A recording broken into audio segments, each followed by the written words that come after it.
episode. And today we are looking at a shooting in UNLV. We got breaking news. It is the 6th of December, and there has been a shooting. It's probably an hour underway now. Yep. The suspect is deceased, according to initial reports from the PD. And we're going to kind of go through the shooting and then talk a little bit about Redondo Beach Union High School District and Redondo High. And that was a school that my daughter went to. And they, 2 days ago, had someone come to school with a gun. And is it already Wednesday? Yes, it's Wednesday already. It Boy, the is time is Wednesday. Yeah. flying by. Yeah, Monday they had a kid come to school with a gun. They caught him early. And then the next day, according to reports, there may be friendships there, but there were more students that came to school with guns.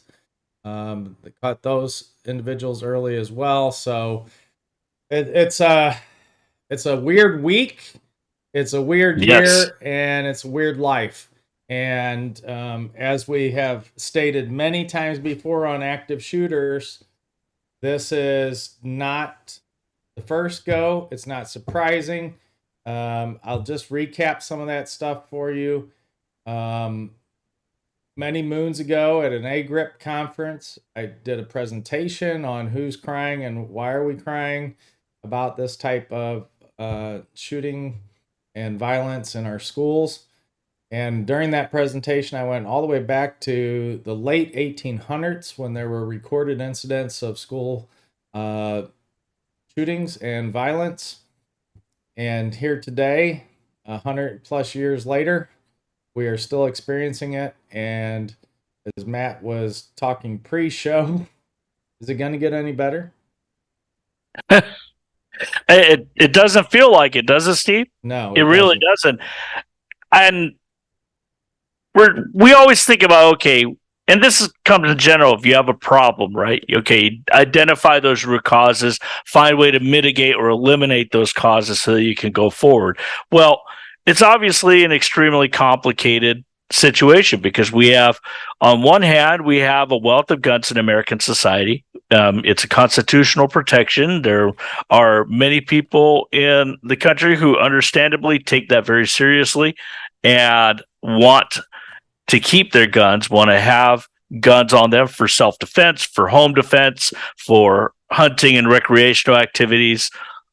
I completely understand that. Then there's the other side of individuals who see incidents like these at UNLV or Redondo Beach or at businesses or the wealth of mass shootings that we've had and say, hey, there needs to be change, and they want gun control. Then you toss on, well, why now are we seeing such a wealth and rising mass shooting numbers? And I've always felt that it's mental health, Steve, that our society is in a weird spot where I think stressors are really high for people at any level of life, whether they're students in school or parents with families or older individuals who are lonely. Mental illness, and mental illness, I'm taking in a broad perspective, can also include emotional disorders as well. I'm not just talking about diagnosed issues that are like chemical imbalances or something that's structurally wrong with someone's brain or mental capacity. I'm talking about even mental disorders from, let's say, abuse as children or social disorders as well. Right. When you take the whole scope of it, it's on the rise, and these are the reasons that people, when someone is angry, they lash out. They want to commit violence. If they Not at the same everybody, though. not everybody, but a rising number, right? Yeah, let's put that into context. I think that is the context that requires discernment because it is the way that we get down to solving some of the issues around these shootings, right? Um, Right. you get angry, I get angry. I don't want to lash Automatically out. from I don't want to lash out with a gun and go kill people yeah. that I don't know. I don't want to kill people that I do know. Period. I So, mean, so I think let me add a little context around uh, some of the points. Then we can come back to the acting out of the anger. And right. and this is, I'm going to bring this on screen real quick because I heard a news report actually today. In lieu of this, I kind of scan all the channels to figure out what's going on. Right. But they were saying that during Black Friday, there was a super increase in the number of guns sold. And so they were saying that 52% of the respondents, they've been asking this question as a part of a NBC News national poll since 1999. And in 2013, 42% of the respondents said that they knew someone in their household had owned a gun.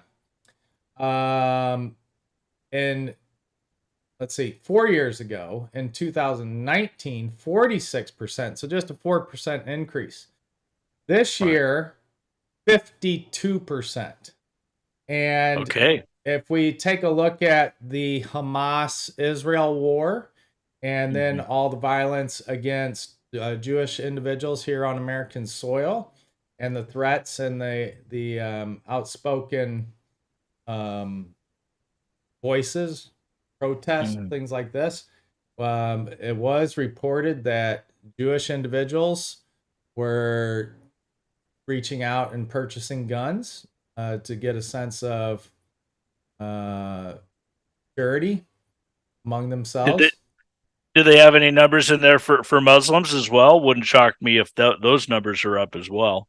I'm not sure, but what's interesting here, I'm going to bring this other slide over just to show this because this is interesting. Recent years, estimated gun sales across America have dramatically increased. Toward the end of 2019 throughout 2020, gun sales reached record numbers. Since then, gun sales have declined slightly. In 22, about 17.4 million guns were sold in the United States. Wow. And then between January 1st and May 31st of 23, 7.1 million guns were sold. That's not even, full year there, but it's Right. about 1.4 million guns a month on average. But as we can see, these continue to increase throughout the year because of all the things that are occurring. And Right. as you say, there's many reasons to own a gun: hunting, uh, self-defense, protection. As people are getting concerned, I think we have concerns like you say, mental health. We've also had the defund the police movement. We've Yep. had attrition among the police department. I was talking with uh, LAPD, and they are down 1,400 officers. And Yeah. I was That's talking nuts. to their marketing officer, who is responsible for kind of getting people to apply and enroll for the hiring Right. process. Right. And 1,400 officers is a lot. We have that's a lot of officers down. I Mhm. spoke to one of the recruits yesterday after their fitness test, and they said it was so enlightening to see. There are a lot of, kind of gym rat type individuals, very healthy looking young men and women that Mhm. had applied and are going through the PT. But she said also that there were many people that were older than her, and she is 49. No kidding. Yes, Who are becoming officers yes, at the age of, I mean, not to put too light a point out, at our age Right. And above. and above. And above. Wow. And these individuals are, because they're down so much. So there is, Right. Whether you believe the defund the police movement happened, whether you believe that it was because of funding or some other factor, the reality is we're down officers. We've seen Right. a decrease in the prosecution of crimes, bail reform measures, and so we've seen an increase in inflation. And whether we can say the price has come down, it may have come down in the last year, but it's still up. Right. It's ticked up, it's ticked up, it's ticked up. I heard a very good analysis of food prices, and it was quite funny because they used, guess what movie? For food prices? Yes. I don't know, a restaurant movie? Office Space? The Christmas movie. Oh, what, the Christmas Story? Oh, Home Alone. Home Oh, Alone. that's right. The his visit to the store. Okay, go ahead. He goes to the store and he orders, and they say, okay, your bill's $19.63. So it was interesting because I guess some years back, this agency started using that as a measure. And so they ran the same food items that this movie character purchased. Right. And so from that movie was it 83 or 89? Somewhere 83. Mid to late 83. night. It was 83. 83. And 10 years ago, it had gone up a total of 40%. And this time it's up 60%.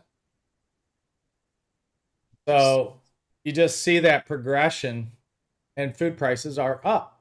So there's a lot of strain on the American public. There's a lot of strain from war. There's a lot of strain from inflation, not feeling safe from all the crime and those things that we talked about. So people are under that pressure after coming out of a lockdown in COVID. We didn't see any. I mean, we still saw shootings during COVID, which was surprising. Right. But let's talk about your issue, because what we need to do here is resolve or solve or come to some way to prevent these types of incidents from occurring. Right. That's the thing. We have all these stressors, like you mentioned, Steve, financial, war and concern. Crime has been an issue, has been a rising issue recently. And then you toss on the way society itself is developed. Consider social media. Everybody can communicate with everybody now. And on one side, you can look one side of the coin of that and say, okay, well, this is wonderful. We can have this community that's online where we can all find help or find people, that find people we love and that can love us and all have those kinds of relationships. But the thing is, it also means that we're exposed to the bad that's out there and the psychoses that develop around that. There's a lot of individuals who really need validation from others. They haven't really gotten to the point where they are comfortable with themselves. Self-esteem is an ongoing issue for many people. So they will go online and look for that validation, but sometimes they don't get it. They instead are bullied. They are ignored. This happens all the time with social media, any type of communication. So you toss that in, that's another stressor where they're feeling unloved. They can't turn to anybody. They're feeling alone. This is another stressor that just adds to that emotional as well as mental disorders that occur in our heads. So all these stressors, and that doesn't even touch our family issues, like if marriage is, divorce is still like 50% or something around those lines of all marriages end in divorce. You still have a lot of issues within families. Doesn't even touch substance use such as alcohol or drugs. That's another. Sometimes it's the result, sometimes it leads into the problems. Point is, there are a ton of stressors, Steve, that contribute to the inability for an individual to properly emotionally control themselves. And as a result, since they can't do it internally, they project externally. Sometimes that's just yelling or acting inappropriately in public. But unfortunately, for some people, that means, hey, I have a gun and I'm going to take out my pain on other people. And that's what we're seeing. More and more shootings because people, the Why access do to those guns is still individuals there. break, though? That's the question.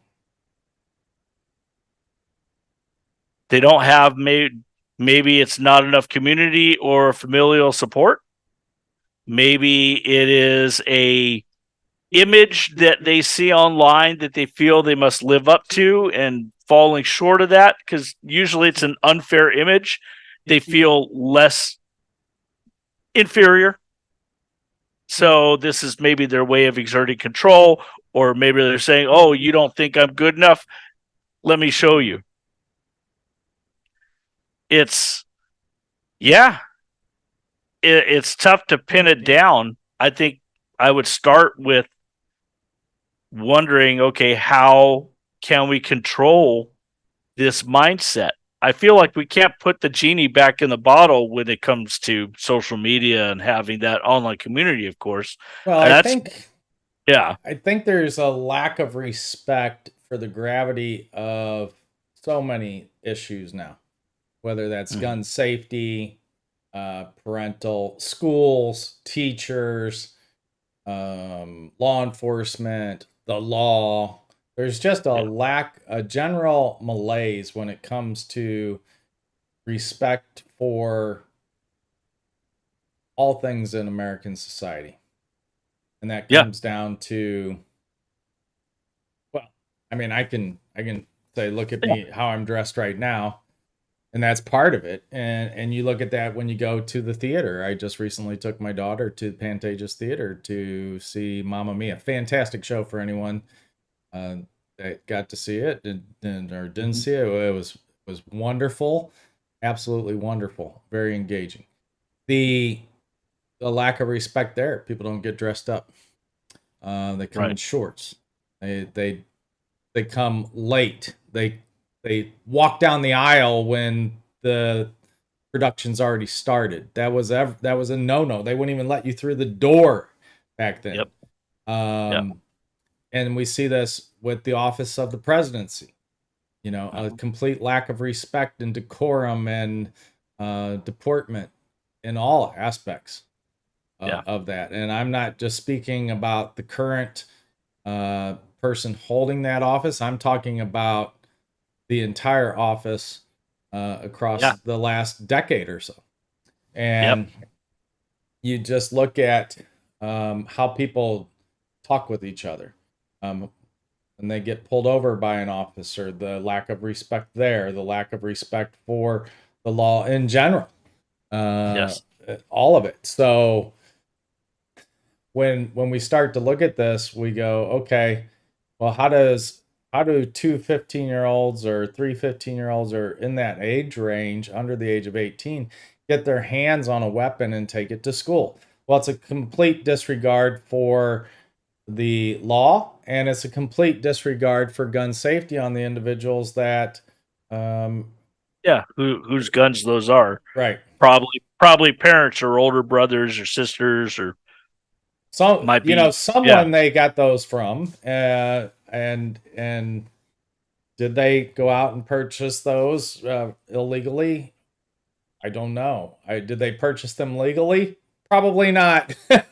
there, probably not. there's Yeah, certain age requirements. So you look at that and you go, okay, there's a disrespect for the storage of the firearms to begin with. And that literally is a disrespect for the law. And we have to remember that if it were not for the law, many of us would not be alive to begin with. Because the law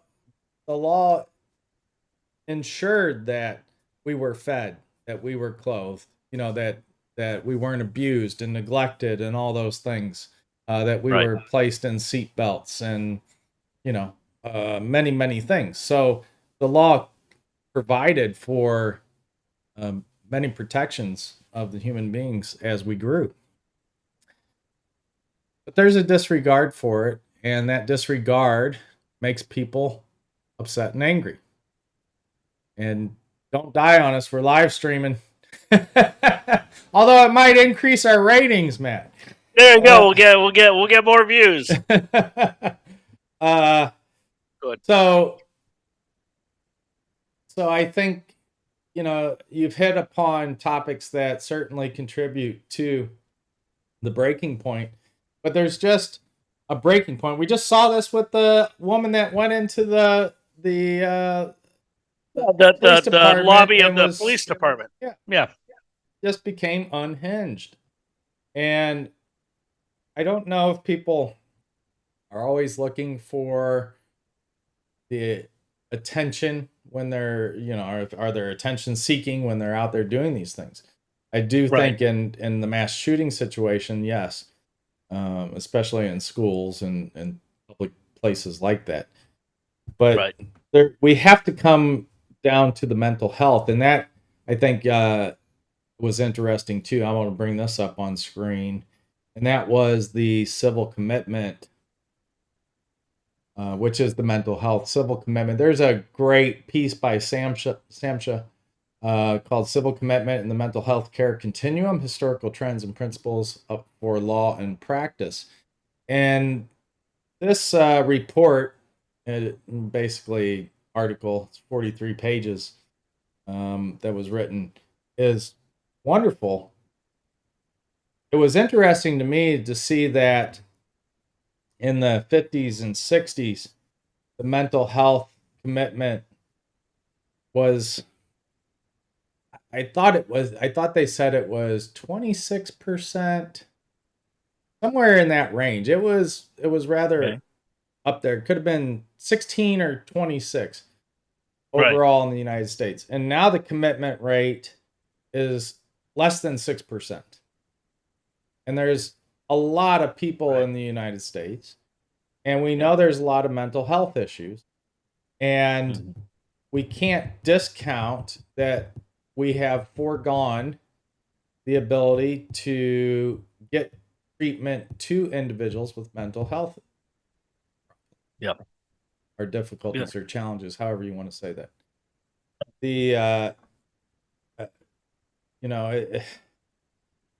I was watching one of our old episodes. I forget for what reason, but it popped up. I think maybe it was part of our promo, for one of our courses. But I was talking about Richard Wright, and when I was in criminology, the criminology program, Richard Wright said, when someone commits a horrific act like this, the first thing they'll do is say that they're crazy.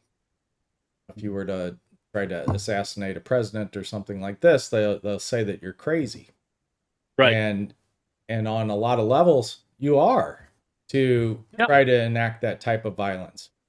But I think we also have to have better role models. And I've been saying this for years.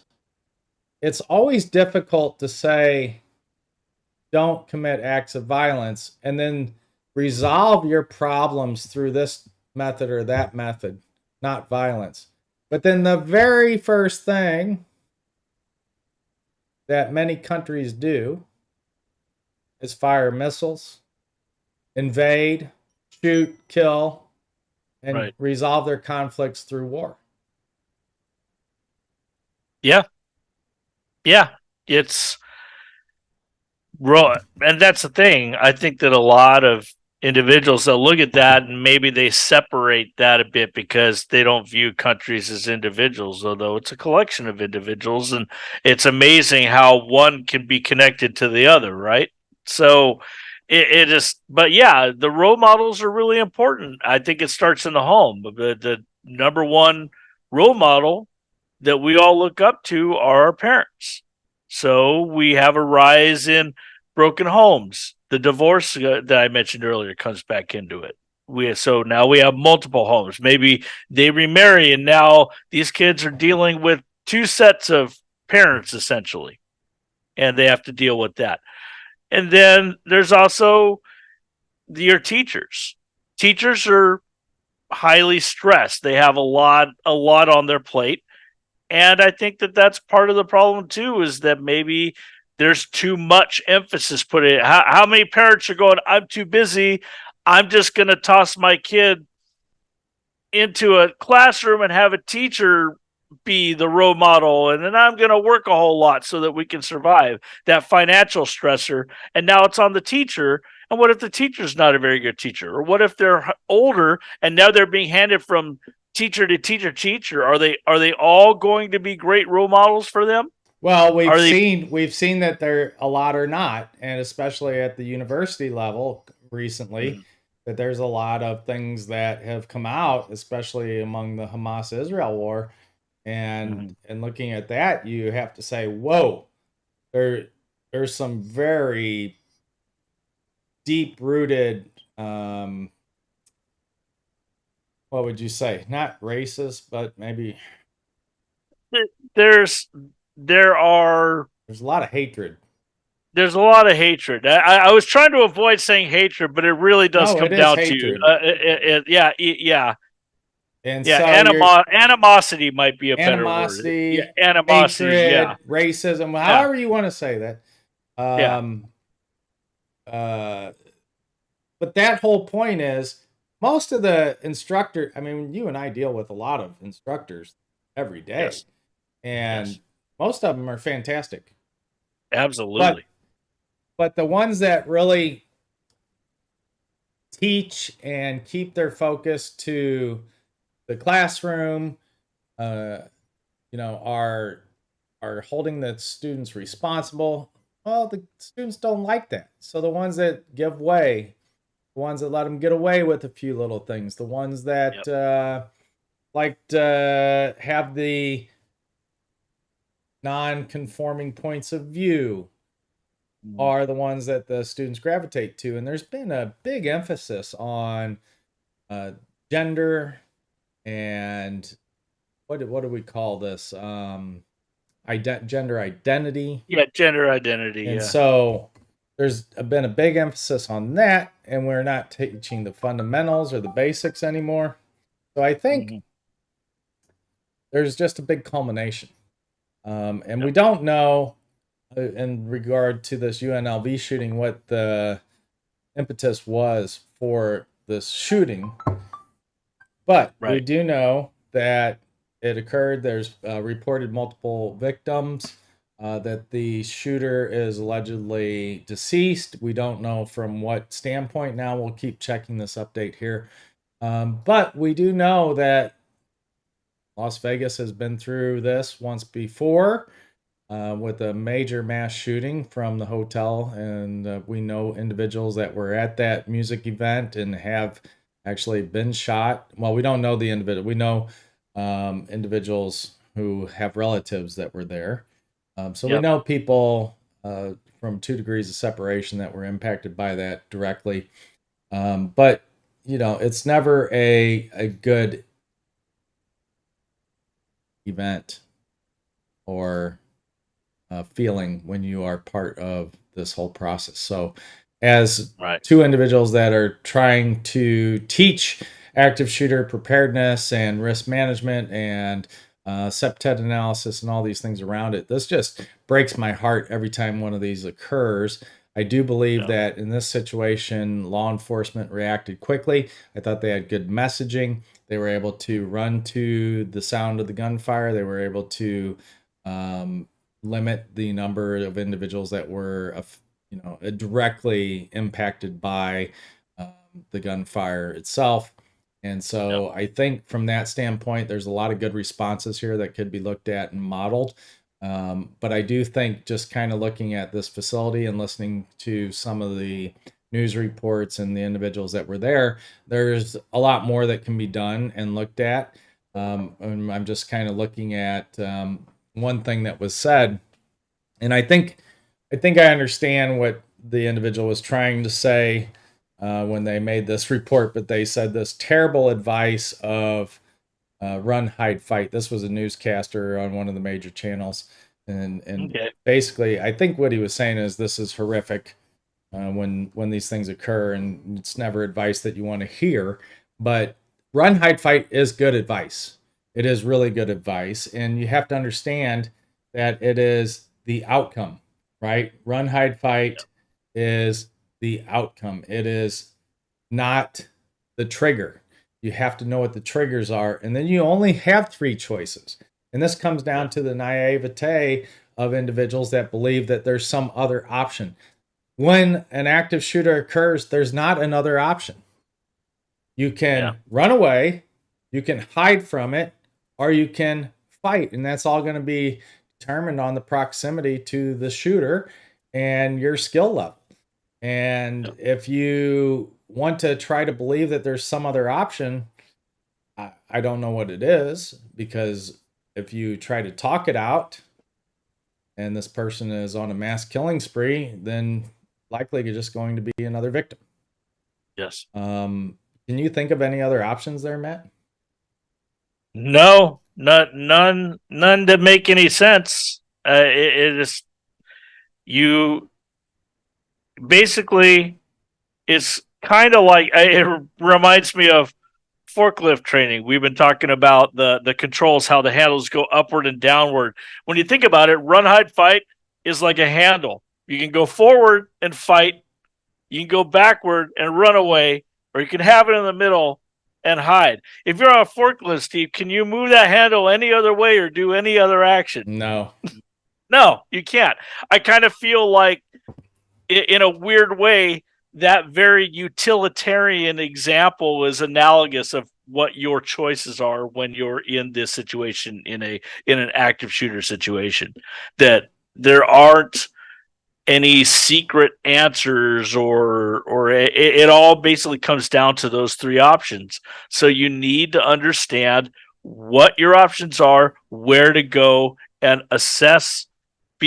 Always constantly assess your situation, be situationally aware, and understand what you need to do in any given situation. And that may sound like, oh, that's really difficult, but I think in the moment it becomes quite clear. If this person with the gun is right in front of you and are swinging the gun to you, towards you, and there's nowhere to hide, you can't run away fast enough, then you know what your option is. Right. You go right at him or her. And that's what you got to do. Obviously, that's your last resort. So you're going to try and find hide. Well, and again, it's not a first. This is where so many people are confused. It is the outcome. It's not a first or second choice. It's not. You just brought up an example. The trigger is the person is aiming the gun right at you, and you don't have a place to go. It's the run, hide, fight is the title of the technique, but and it's the title of the mentality, and we could break it down to fight or flight. But run, hide, fight is not in order. There is no order to it. It is one of three outcomes. And those outcomes are based on the triggers that are presented towards you. Right? So when we look at that, we have to always be assessing what is our best choice. And in the order, you don't get to go, well, let me run. I have to run first, or hide second, or fight third. Right. It's not step one, step two, step three. Right. It's three roadways, three pathways. Yes. And you have to determine at any point in time which one is the appropriate one. If you know that they're outside of the building, and if you run out that building, you're putting yourself at risk. you're not going to choose run. There's nowhere to run. You're going to look for cover. You're going to look for concealment. You're going to hide. That is the point of that. So that's the pathway that's available. Well, let's say that you successfully hide and the individual walks past you and goes down to the other side of the building, and now you have an exit that has a clear pathway away from the shooter. Then you can choose to run. Right. So it's but you need to be aware of what's going on. Like you said, Steve, you need to watch the triggers and assess the situation as it's happening. Yes, absolutely. And so I'm just going to show, you probably have seen this picture, Matt, of the Beam Hall where this was reported to have taken place today. Yes. And yes. One of the, I think her name was Barton. She was, they were talking to her. She's, believe, a student there. And they were talking a little bit about where they were in Beam Hall. And I believe this is the location. Okay. There's an airplane hanging above. This is a 5-story building. And it's 11,500 square feet. I believe it's a large building. I think there were some initial reports that there was only one entrance and exit from this building. That is basically impossible unless Las Vegas, Nevada has some weird fire safety rules where there would not be additional exits for the amount of occupancy. But when we look at this one area, one of the students said that it was really scary for them because they realized that they were in basically a glass atrium and there was no place for them to hide.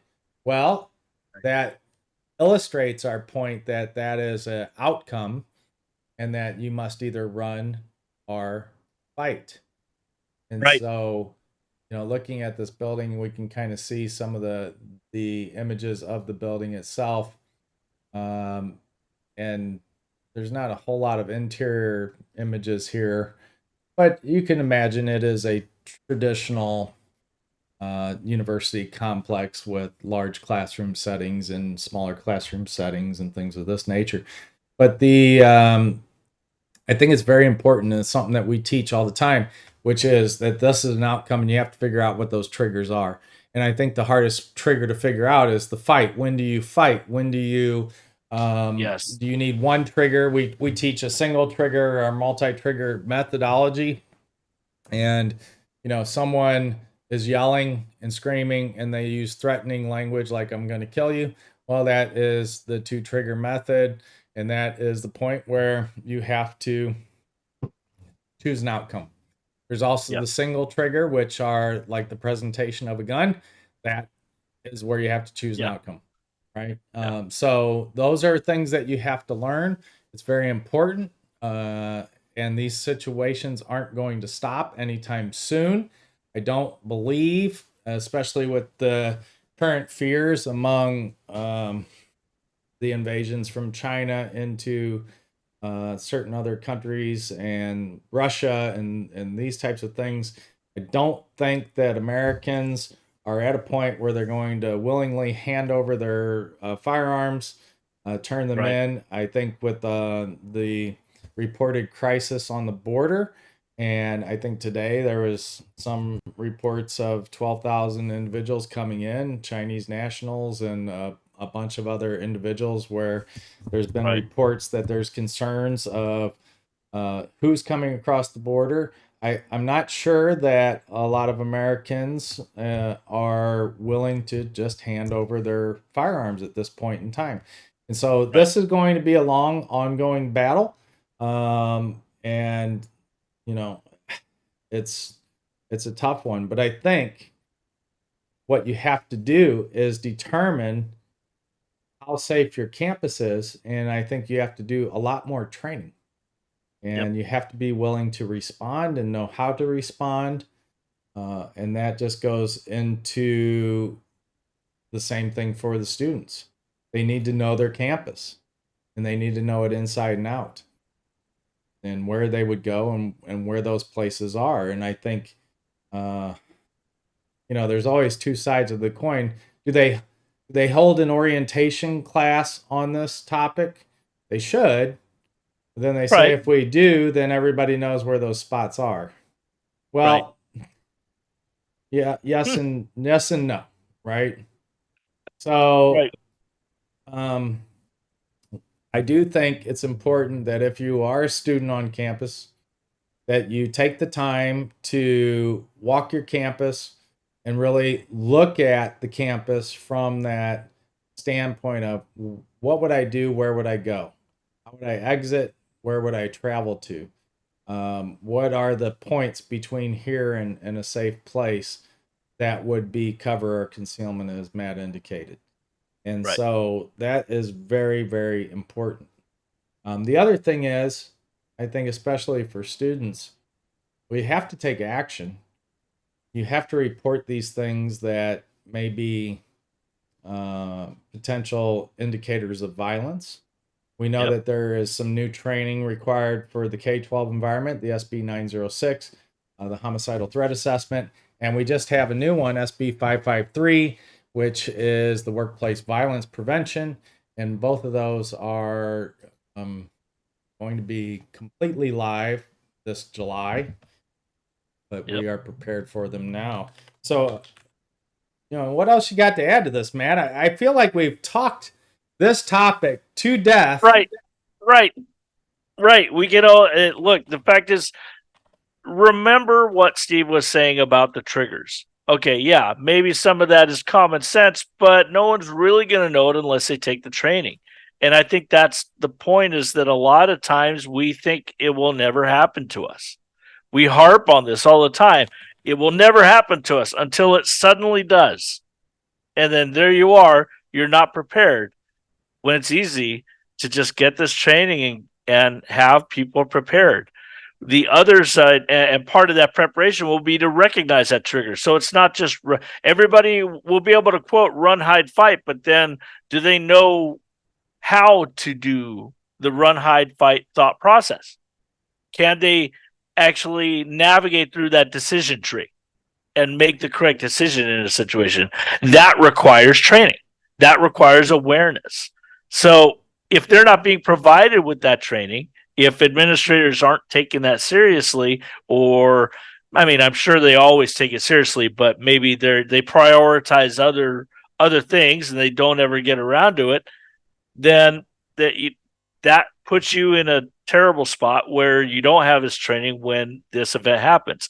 And the other side I want to touch on, Steve, you mentioned the students walking the campus. One of the things I would stress is just a reminder of the existence of anonymous tip lines like WeTip.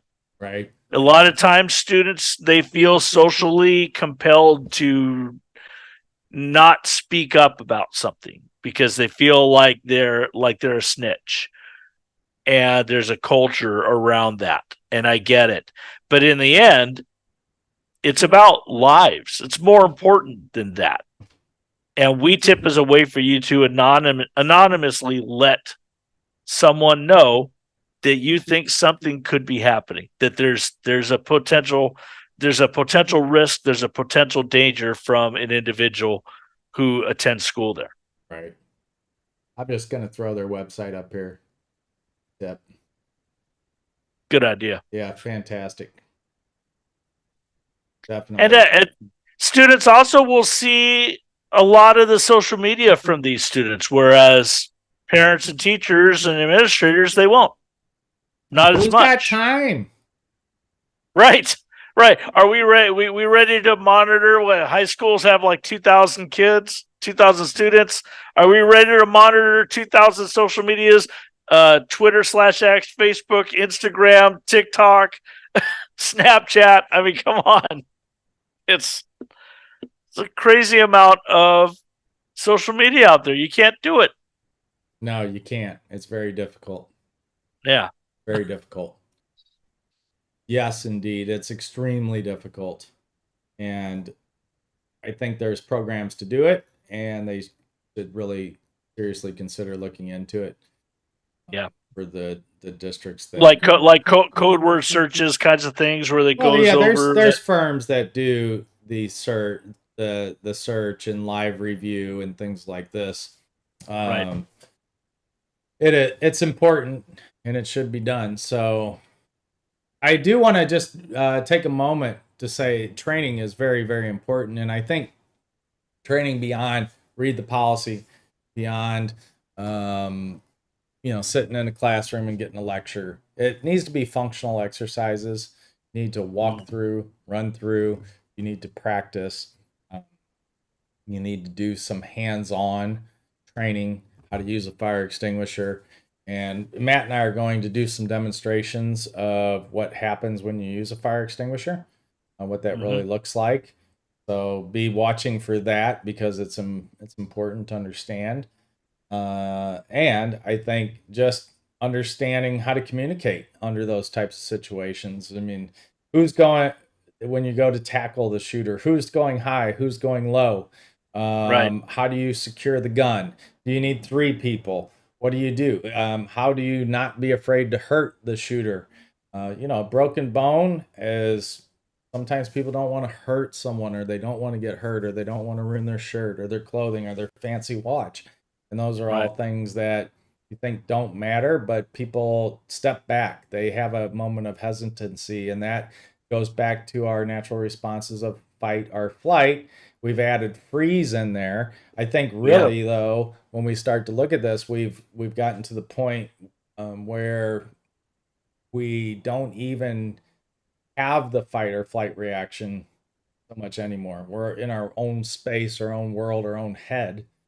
We've mm-hmm. become so naive that we don't think these things occur. But if we just watch and look, they're happening all over the place all the time. Yep, You talk about, again, the Hamas Israel, when Hamas broke through the border and mm-hmm. killed individuals. You look at Russia's invasion, you look at all kinds of things that happen all the time.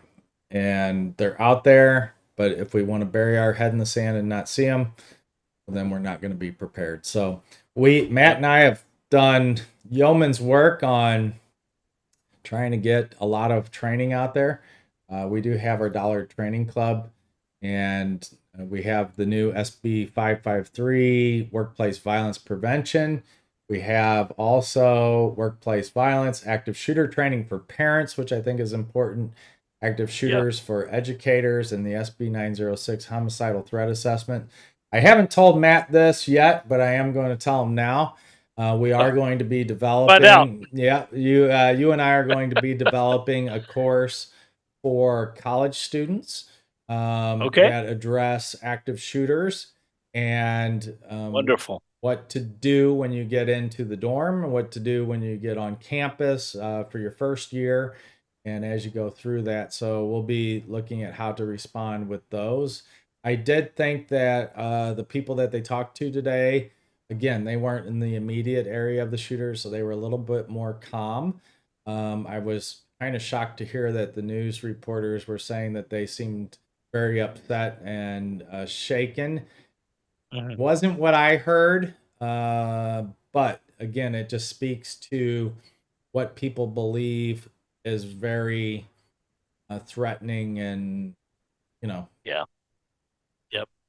damaging to the psyche. So we also have the courses again on wrong one. Let's see, showing the wrong one here. We also It's all right, have what's Steve? we also have these on Udemy. They're much pricier on Udemy, and we try to offer them through our own platform, Dollar Training Club. So we highly recommend that you go there. In regard to Redondo Beach, again, great work, Redondo Beach and the police department. They were able to.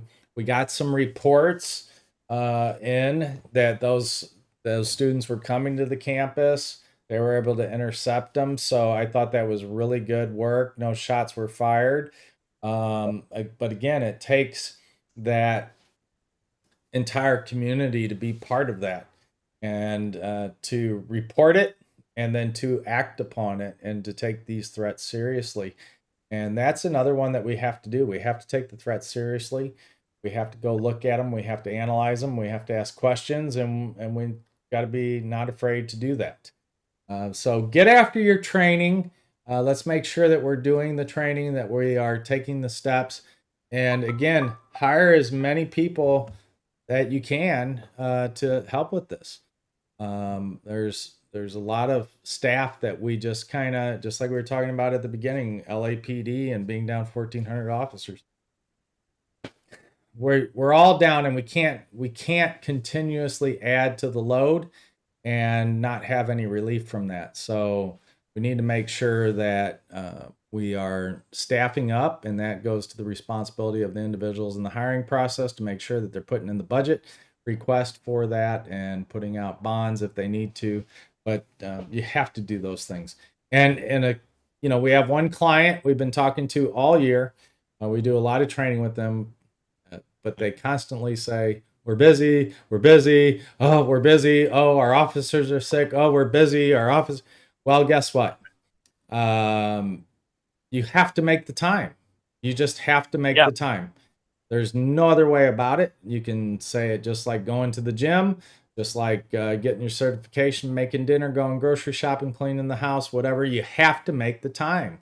And so, I can tell you, and I tell Matt all the time, hey, get off the fantasy sports, get off the social media, get off the TV, and get after it, and so it's important. And I know you want to coach football, and I know you want to, go play these things and do this and do that. But when you've taken certain positions, you have a responsibility to make sure that you're doing all that you can to have what you need so that runs smoothly. So, a couple other announcements real quick, Matt. I have been selected to be a risk management professional instructor for the 3-day certification course. So if you want information on that, please drop a comment. We'll be happy to send you information. That's put forth by a organization called CPSHR, and they have a certification course. A lot of the JPAs for cities will, help or assist or send individuals that are looking to become risk managers for public agencies through that course.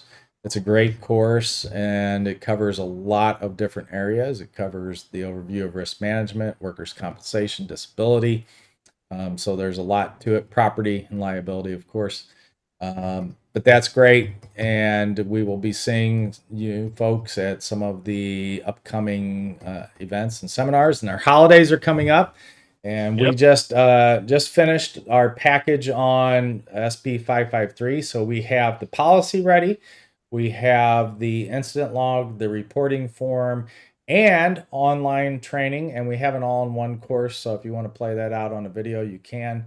But our hearts and prayers go out to those that are affected by these shootings. We hope that they stop. Trust me, it's not something that I like to do. It's something that we have to do. We have to do these trainings. I do like when people are prepared. It is a lot of hard work, but we want these to stop. We want people to find better ways to resolve their differences and to resolve their anger and angst and have outlets for that. As I was taught in the 5th grade when I had to do a report on a motto, my mother said, if you don't have something nice to say, keep your mouth shut. There you go. Well, with that, we'll see you on the next episode of the Risk Control Show. Don't forget to follow us on all the social media platforms. We're Wellness LLC. And don't forget to check out all of our great and wonderful things. Our blog post, Udemy, Dollar Training Club. We're there for you. Don't forget to subscribe. Please subscribe to the YouTube channel. It will help us continue to bring this great content to you. And hopefully you get something wonderful out of it. Talk to everyone soon, and we'll see you next time.